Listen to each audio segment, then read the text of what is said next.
Bom, nesta manhã eu quero compartilhar com você, dentro dessa série A Ponte, chamados para manifestar Jesus, compartilhar com você uma mensagem cujo título é Ponte para os Excluídos. Nos domingos que se passaram, a gente refletiu sobre ser ponte para determinadas pessoas em situações de luta. Na semana passada, o título da mensagem foi Ponte para os Desamparados.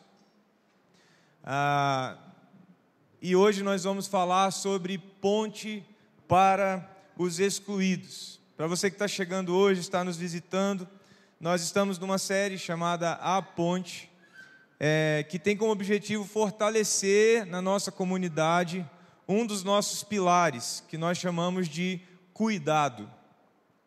A Igreja Batista Alicerce tem uma visão, que é formar, como é, gente? Formar vidas. Vamos lá, vocês vão decorar isso ainda. Formar vidas em Jesus. Repita comigo aí, vai. Formar vidas em Jesus. Essa é a missão dessa igreja, a visão dessa igreja. Nós entendemos que fomos chamados para buscar pessoas e auxiliá-las e ajudá-las a se encontrarem numa vida formada em Jesus. O que é uma vida formada em Jesus? É uma vida que faz de Jesus o centro de todas as suas esferas.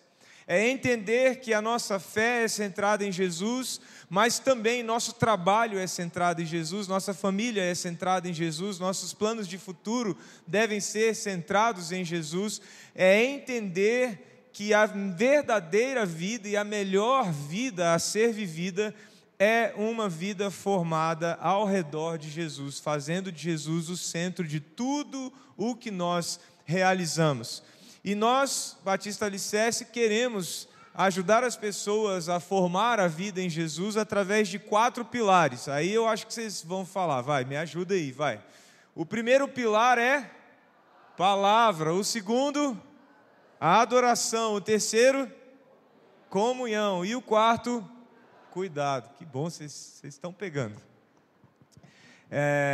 E nessa série de mensagens nós estamos fortalecendo o 4º pilar, que é cuidado. Para nós, cuidado dentro do pilar cuidado estão inseridos os nossos ministérios, os mais diferentes ministérios.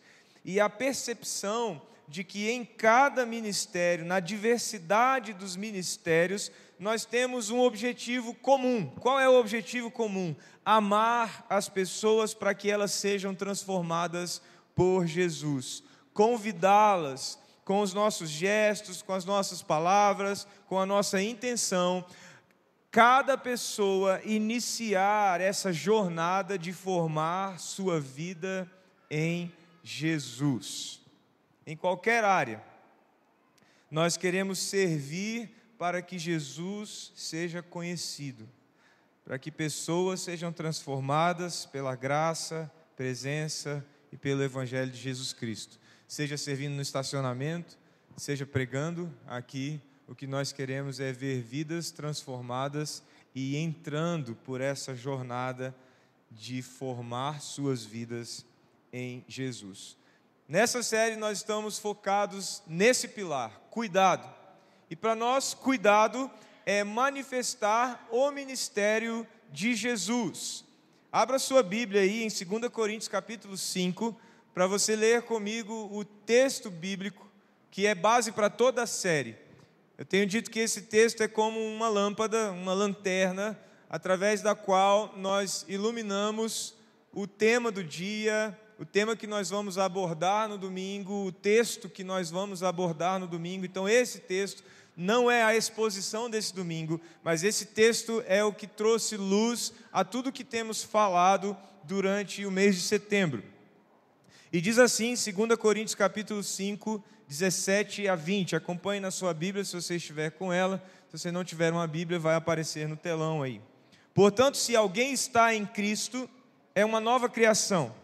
As coisas antigas já passaram, eis que se fizeram novas. Tudo isso provém de Deus, que nos reconciliou consigo mesmo por meio de Cristo. Ou seja, Paulo está aqui explicando a intenção de Deus em enviar seu Filho ao mundo. A intenção de Deus ao enviar seu Filho ao mundo foi que este mundo fosse reconciliado com Ele. E Ele fez mais, e nos deu o ministério da reconciliação. Ou seja, que Deus em Cristo reconciliou consigo o mundo, não levou em conta as transgressões dos homens e confiou a nós a mensagem da reconciliação. A igreja é chamada para continuar o que Jesus iniciou. A igreja é chamada para manifestar ao mundo o ministério de Jesus. Portanto, somos embaixadores de Cristo e Deus faz seu apelo por meio de nós. Por amor a Cristo, suplicamos, reconciliem-se com Deus. O que a igreja faz diante deste texto, diante desta revelação da vontade e do plano de Deus em Cristo Jesus, é que a igreja, nós construímos uma ponte por onde Jesus chega ao coração do outro. E hoje nós vamos refletir especificamente sobre construirmos pontes para os que estão à beira do caminho. Construirmos pontes para os que estão à beira do caminho. E você vai entender essa expressão agora, essa expressão à beira do caminho. Para você entender, abra sua Bíblia aí no Evangelho de Marcos. Evangelho de Marcos, capítulo 10, versículos 46 a 52. Marcos 10, 46 a 52. Deixa aberta a sua Bíblia aí.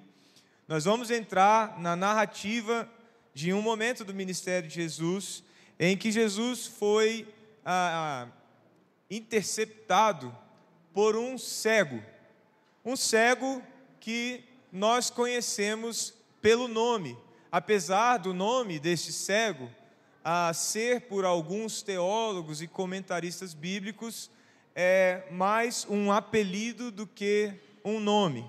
Existe uma percepção de que o nome desse cego, dessa pessoa cega, seja relativo à filiação dele, ou seja, o nome dele tem a ver com o nome do pai, mas existem comentaristas também que dizem que, sem excluir essa possibilidade, esse nome que foi dado a este homem cego foi um nome que marcava ele com um estigma, criava nele um estigma pelo qual as pessoas enxergavam e pelo qual as pessoas explicavam o fato dele ser cego. Qual era para as pessoas o motivo daquele homem ser cego? E nós vamos ler esse texto que está no capítulo 10 de Marcos, e é interessante que esse texto vem logo após de um texto que eu preguei recentemente aqui na igreja, sobre a pergunta de Tiago e João a Jesus: Senhor, quando estiveres lá no seu trono, guarda para nós um lugar à direita e um lugar à esquerda para estarmos sentados ao seu lado. E tem um diálogo em torno disso, em que Jesus encerra esse diálogo não só com os dois, mas com o restante dos discípulos. Ele diz que, sobre liderança, ele diz: a liderança no mundo são governantes usando as pessoas para o seu benefício, mas a liderança no meu reino é diferente. A liderança no meu reino é nós servindo as outras pessoas, porque nem mesmo o Filho do Homem veio para ser servido, mas para servir. Encerra-se esse diálogo e Jesus então está saindo da cidade de Jericó e é interceptado por um cego que estava à beira do caminho. Leia comigo aí. Então chegaram a Jericó. Quando Jesus e seus discípulos, com uma grande multidão, estavam saindo da cidade, o filho de Timeu, Bartimeu, então daí vem a ideia de que o cego Bartimeu tinha esse nome porque era filho de Timeu, e aí por isso os comentaristas concordam, por conta desse texto de Marcos, concordam que ele tinha esse nome Bartimeu, era um nome que referia-se ao seu pai. O filho de Timeu, Bartimeu, que era cego, estava sentado à beira do caminho, pedindo esmolas. Ao ouvir que era Jesus de Nazaré, começou a gritar: Jesus, filho de Davi, tem misericórdia de mim. Muitos o repreendiam para que se calasse, mas ele gritava ainda mais: Filho de Davi, tem misericórdia de mim. Jesus parou e disse: chamem-no. Então chamaram o cego. Tenha coragem, levante-se, ele está chamando você. Lançando a capa para o lado, com um pulo, pôs-se de pé e dirigiu-se a Jesus. O que você quer que eu faça? Perguntou-lhe Jesus. O cego respondeu: Mestre, eu quero ver. Vá, disse Jesus, a sua fé o curou. Imediatamente ele recuperou a visão e seguiu Jesus pelo caminho. Tomás de Aquino diz a respeito desse texto que quando Bartimeu pediu a visão, ele estava pedindo mais do que a cura física. Estava pedindo a visão da verdade, que é Cristo. E nesse caso, quer sejamos, Valéria me ajuda, normovisuais, é isso? Tá certo a expressão? Normovisuais? Quer sejamos normovisuais ou cegos, há uma visão que todos nós precisamos ter. A visão da verdade que é Cristo, a verdade libertadora que é Jesus. Eu disse para vocês que o nome Bartimeu tem essa diversidade, ou essa soma melhor dizendo, a soma de percepções e entendimentos a respeito do que significa esse nome. O próprio texto bíblico diz que ele era filho de um homem chamado Timeu, e por isso a expressão Bar em hebraico significa filho. Bartimeu, filho de Timeu. Acontece que há um significado no nome Timeu, que é impuro. E o nome então Bartimeu torna-se filho da impureza.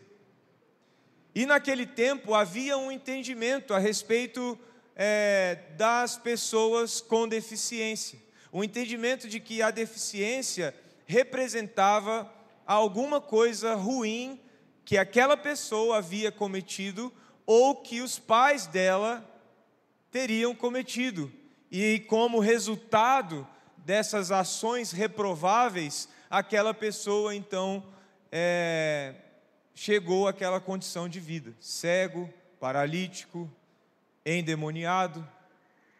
A ideia naquele tempo é que essas deficiências e esses problemas visíveis na vida da pessoa representavam um sinal de que ela estava longe de Deus, de que ela fora rejeitada por Deus, amaldiçoada por Deus, excluída por Deus. E a cena que nós vemos aqui é este cego intitulado Bartimeu, que a gente não sabe se de fato era o nome dele ou se era o nome pelo qual ele passou a ser conhecido, filho de Timeu ou filho da impureza. Acontece que este homem, que estava acostumado a ser chamado dessa maneira, ouviu à beira do caminho que estava passando perto dele aquele de quem ele ouvira falar, chamado Jesus. O quê? Jesus o quê, gente? Jesus de Nazaré. Esse era o título que aquele homem ouviu a respeito de Jesus. Jesus de Nazaré. Mas quando ele se dirige a Jesus com um outro título. Ele diz: Jesus, filho de Davi.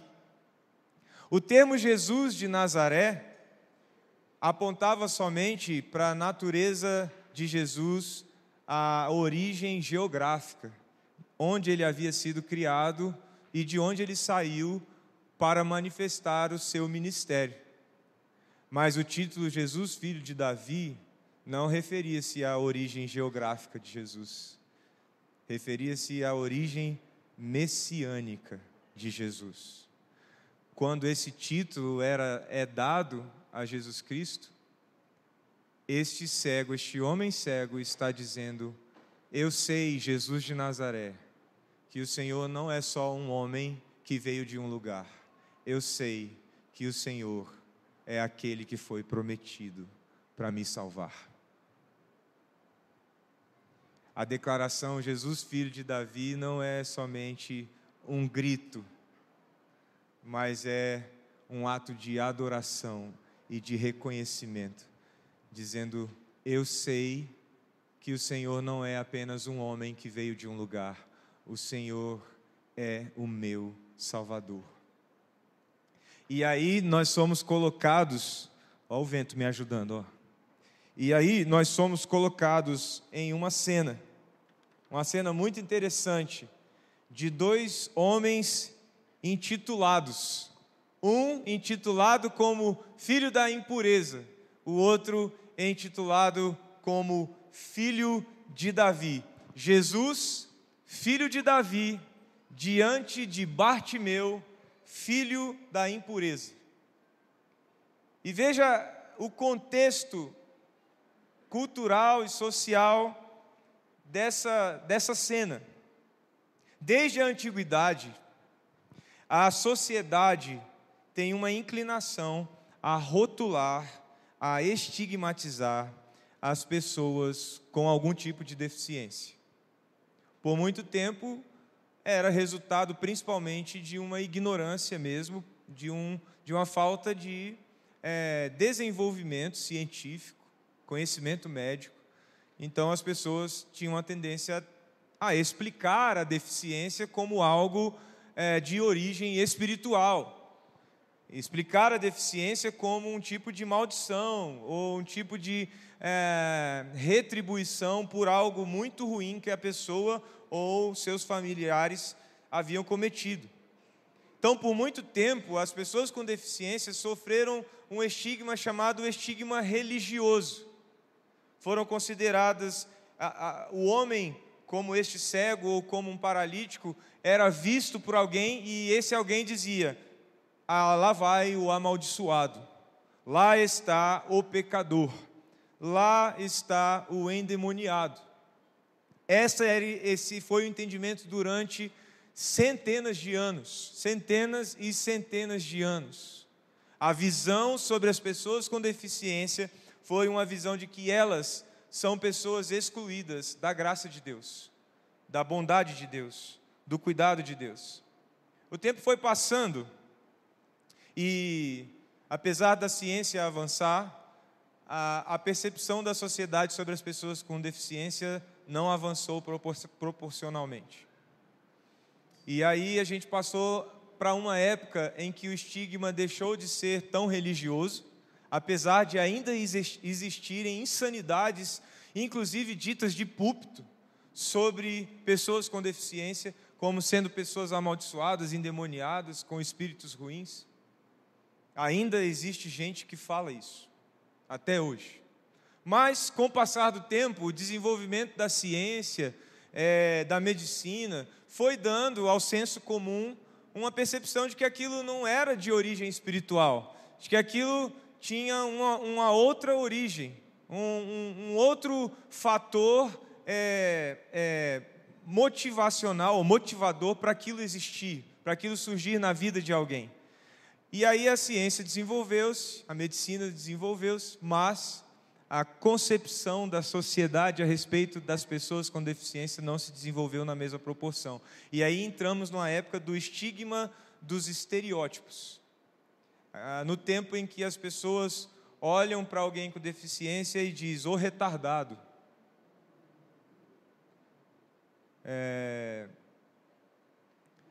Um tempo em que as pessoas olham para as pessoas com deficiência e diz, ó o ceguinho ali. Pai, o que esse homem tem? Ah, filho, ele é um ceguinho. E a gente tem uma tendência a falar no diminutivo, parecendo que estamos tentando amenizar um problema que incomoda a pessoa cega, mas também que incomoda a nós, que temos que enxergar pessoas que não enxergam. E às vezes a gente olha para uma pessoa e diz, olha lá o aleijado. E essas expressões surgem às vezes ao nosso redor, no nosso meio, na nossa comunidade, porque as pessoas ainda não entenderam o que é uma pessoa ou quem é esta pessoa com deficiência. Nos últimos anos, o avanço do entendimento desse universo foi maior e há uma percepção mais ampla na sociedade de que as expressões, as referências precisam ser redefinidas para que haja um arrefecimento, uma diminuição do preconceito que ainda é presente em relação às pessoas com deficiência. Mas aí a gente entrou também numa fase que fui eu que inventei essa expressão aqui, que é a fase do estigma esclarecido. O que é o estigma esclarecido? Eu sei usar o termo mais apropriado para me referir a uma determinada deficiência. Mas eu ainda não percebi que, ao invés de eu estar olhando para uma pessoa com deficiência, eu estou olhando para uma deficiência em forma de gente. E aí vem expressões que vêm de uma origem esclarecida, mas que são usadas ainda sob um ambiente preconceituoso. O autista, ou síndrome de Down, e não a pessoa com autismo, a pessoa com síndrome de Down. Nós não somos definidos pelas nossas condições limitantes. Eu hoje luto com uma doença que o tratamento é longo, né? Mas eu não vejo ninguém se referindo a mim como pela minha doença. A deficiência não é uma doença. A deficiência é uma condição de vida. Uma condição que traz limitações, mas que também traz potencialidades. Não traz só limitações, mas traz potencialidades, características mais presentes em uma pessoa com deficiência do que em uma pessoa sem deficiência. Naquele tempo, ainda existia um estigma religioso. Aquele homem cego tinha o nome Bartimeu, porque era filho de Timeu, mas também porque era visto como filho da impureza. Talvez a impureza cometida pelo seu pai, ou a impureza cometida por ele mesmo. Mas o fato é que a sociedade explicava aquele homem ser cego e ser excluído pelo fato dele ser impuro. Quem era o Bartimeu à beira do caminho?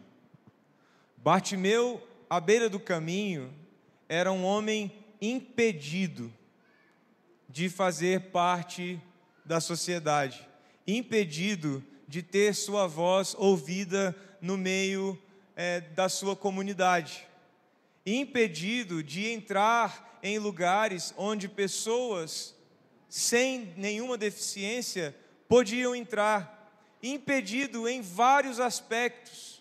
Ele era um homem rotulado como alguém que vivia impedido de estar onde as pessoas sem deficiência estavam. O Bartimeu, à beira do caminho, era um homem limitado. Era visto pelas pessoas como alguém que não pode, que não dá conta, que não consegue, que não tem condições. Era assim que ele era visto. O cego Bartimeu, à beira do caminho, era excluído, porque as pessoas pensavam: se ele andar conosco, a impureza que está sobre ele vai passar para nós, e nós nos tornaremos com ele impuros. O cego Bartimeu, à beira do caminho, era um homem rejeitado. Tem tudo isso aí na tela. Pode passar. Isso. O cego Bartimeu era rejeitado.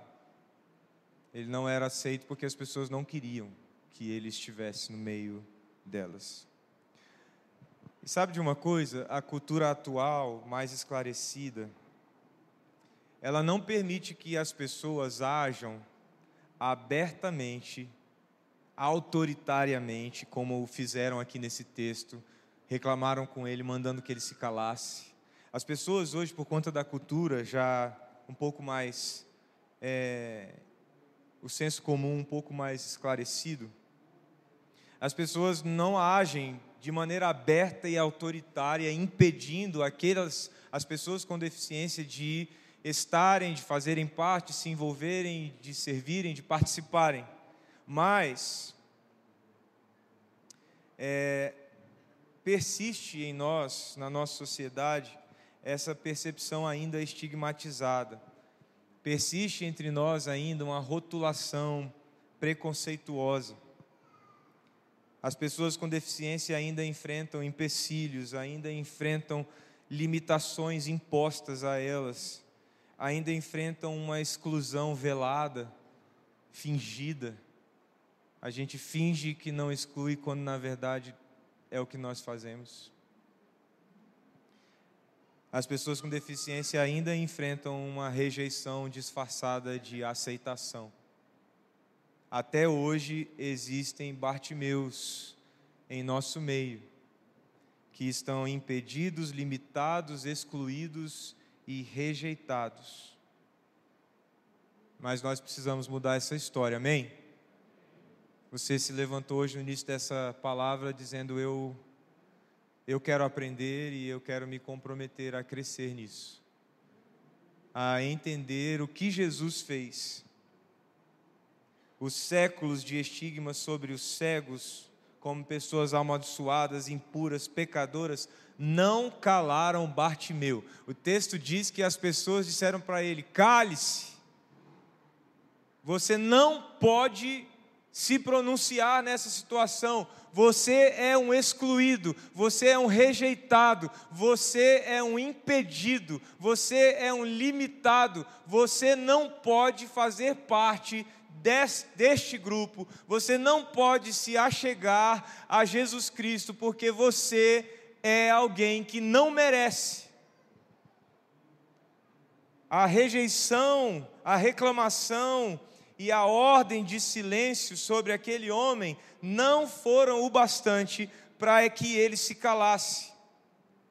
Bartimeu gritou, e o grito de Bartimeu foi: eu preciso ser incluído.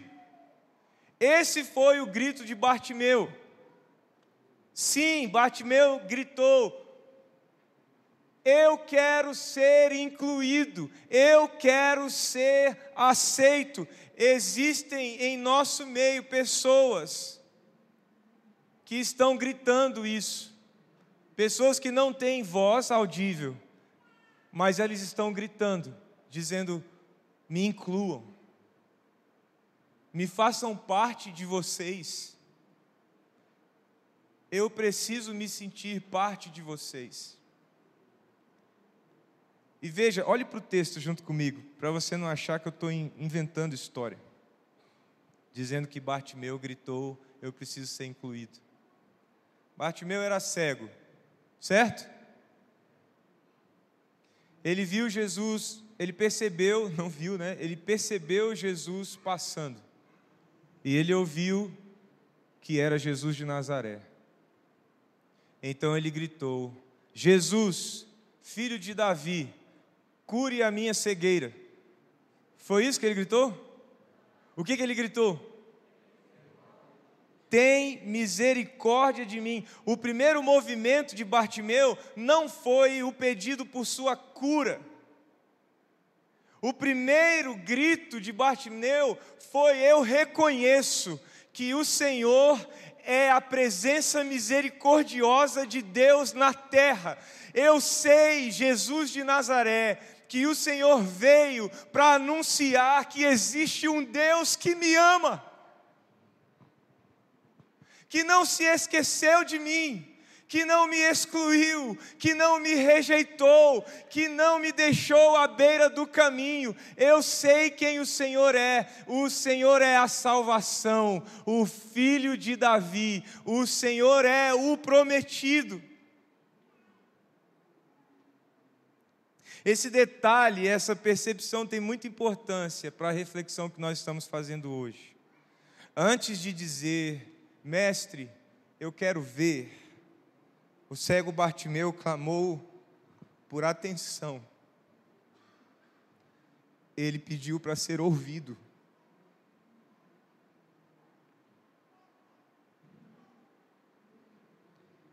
Ele clamou e gritou, provando que mesmo cego,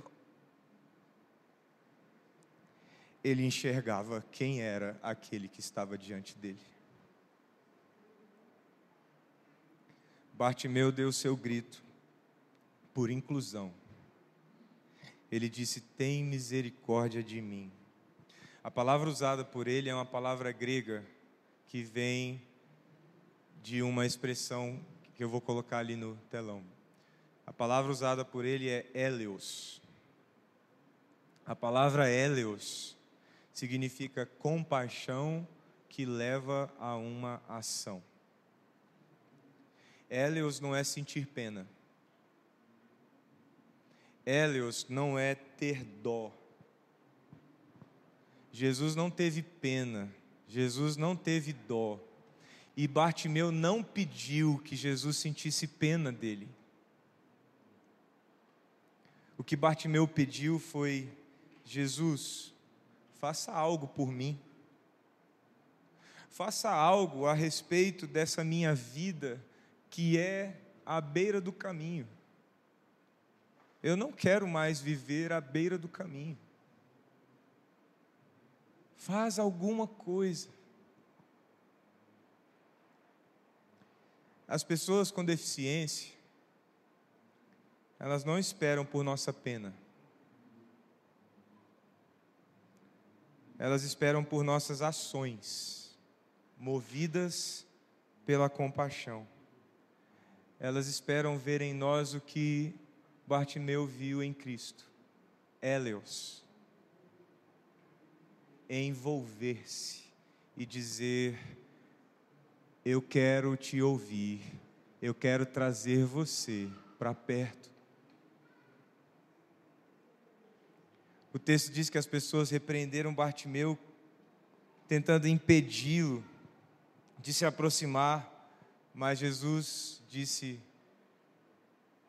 chamem-no, tragam ele aqui, tragam ele para o meu lado, para perto de mim, tragam ele para o centro, tragam ele, porque hoje ele vai tomar o lugar central dessa história. Ele vai sair da beira do caminho. Bartimeu, diz o texto, que quando ouviu a pessoa, até de maneira rude, grosseira, dizer: ei homem, levante, tenha ânimo, levante daí, porque o mestre está te chamando. Ele levanta em um salto e joga de lado a sua capa. Talvez você leia isso e não perceba a importância dessa percepção do evangelista. A capa para um homem cego à beira do caminho era o maior bem que ele tinha. Era a capa que o protegia do frio. era a capa que o mantinha aquecido na rua. E quando Jesus o chama, ele joga a capa de lado, como um homem cheio de esperança, dizendo: minha vida vai mudar.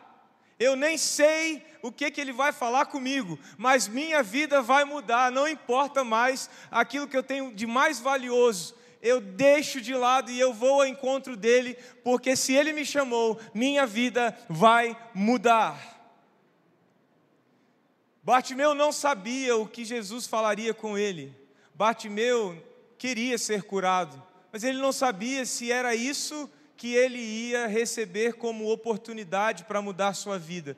E o que ele sabia é que, saindo da beira do caminho e encontrando-se no meio do caminho com Cristo, sua vida não seria mais a mesma.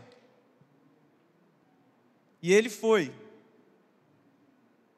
Jesus pergunta para ele: o que você quer que eu te faça? E ele responde prontamente: quero ver. E ele viu.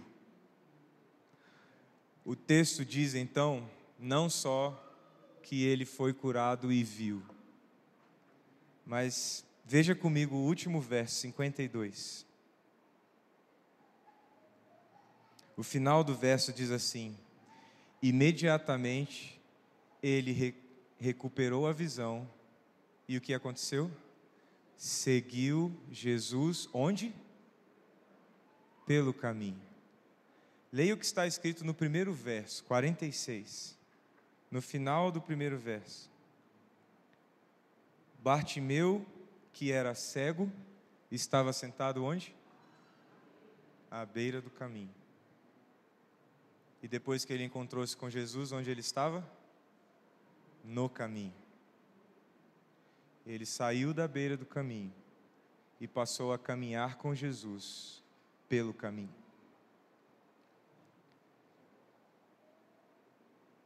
Um grande autor do passado, escreveu um dos clássicos mais importantes se você quer estudar sobre discipulado. O livro dele se chama Discipulado. Um teólogo alemão chamado Dietrich Bonhoeffer. Ele diz o seguinte: Bartimeu não foi apenas curado fisicamente, sua fé lhe deu uma nova vida. Ele seguiu Jesus pelo caminho, mostrando que sua cura também nos chama a seguir Cristo no caminho do discipulado. Bartimeu foi incluído por Jesus, mais do que curado, porque antes de ser curado, Jesus o chamou para perto. Ele foi incluído no mais precioso caminho, esse caminho que Bonhoeffer chama caminho do discipulado. O caminho de se tornar um seguidor de Jesus, um replicador do ministério de Jesus, um proclamador da vida em Jesus. Igreja, esse é nosso chamado. Manifestar Jesus, incluindo aqueles que estão à beira do caminho. Para nós, é isso que eu quero que você guarde no coração hoje. Manifestar Jesus é construir pontes para os que estão à beira do caminho, para que os que estão na beira do caminho passem a segui-lo no caminho. Amém? Eu quero orar com você nessa manhã. Convidar você a fechar seus olhos.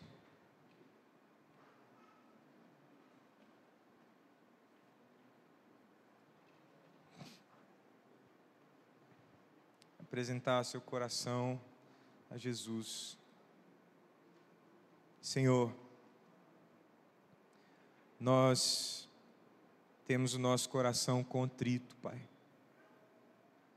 Ao ler essa história e refletirmos sobre as pessoas que fazem parte da nossa comunidade e as pessoas que hoje são parte da nossa sociedade e que nós hoje oramos pedindo, Senhor, traz essas pessoas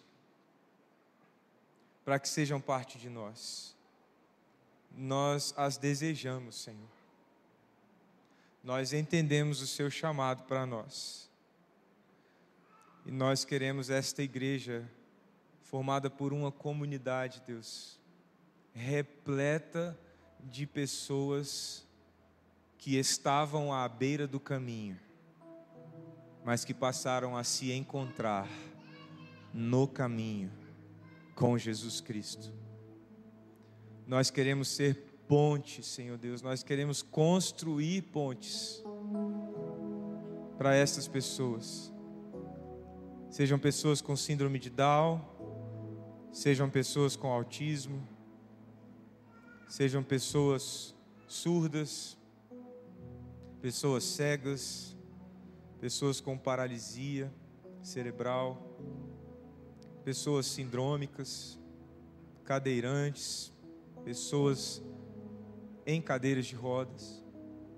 Nós queremos, Pai, ser um lugar onde a ponte que faz com que elas saiam da beira e venham para o meio, essa ponte seja construída, Senhor. Nós desejamos isso. E nós apresentamos isso ao Senhor, pedindo: realiza, Senhor, esta obra em nosso meio. Em nome de Jesus. Amém. No início dessa palavra, eu pedi para que a igreja ficasse de pé, comunicando às famílias e às pessoas com deficiência do nosso meio, de que nós estamos nos comprometendo em caminhar nessa direção, de construirmos pontes para aqueles que estão à beira do caminho virem para seguir Jesus no caminho. Mas agora eu quero que a igreja ore por vocês, familiares e pessoas com deficiência. E para isso eu queria pedir que você ficasse de pé, todas as famílias com deficiência, todas as famílias atípicas e pessoas com deficiência, que ficassem de pé, porque nós queremos orar por vocês, dizer que nós estamos com vocês na luta que vocês têm travado ao longo da vida. Igreja, quem estiver por perto, chega perto, abraça, envolve essas famílias em amor. Nós vamos orar juntos por eles. Faça isso agora. Não tem problema se ficar meio bagunçado, muvucado, não tem problema. O mais importante é eles sentirem-se amados e abraçados por nós. Então deixe seu lugar aí e toque a vida dessas famílias e dessas pessoas. Senhor, nós estamos nesse momento, Pai, entendendo o Teu chamado para nós, entendendo, Senhor, que essas pessoas que estão entre nós são mesmo, em nome de Jesus nós declaramos isso, eles são parte de nós, Senhor. São pessoas que nós amamos e que nós queremos andar com elas, Senhor, abraçados, de mãos dadas. Nós queremos ser as mãos do Senhor sobre elas. Nós queremos ser a voz do Senhor, declarando graça, salvação sobre elas, Senhor. Nessa manhã, Deus, nós não vamos orar pedindo cura. Nós não vamos orar hoje, Pai, pedindo que cegos vejam, surdos ouçam. Hoje nós vamos orar, Deus, para que nós como igreja saibamos conviver, saibamos incluir as pessoas com os seus diferentes tipos de deficiência, sabendo que mesmo que elas continuem por toda a vida com essa deficiência, o Senhor continua sendo bom, o Senhor continua sendo Deus, porque mais valioso do que enxergar e ouvir todas as coisas é enxergar e ouvir a Cristo. E é isso que nós queremos fazer como igreja, Senhor. Manifestar para que todos com qualquer que seja a deficiência, todos possam ouvir e enxergar Cristo neste lugar e em nós. Essa é a nossa oração, em nome de Jesus. Amém. Amém. Deus abençoe sua vida.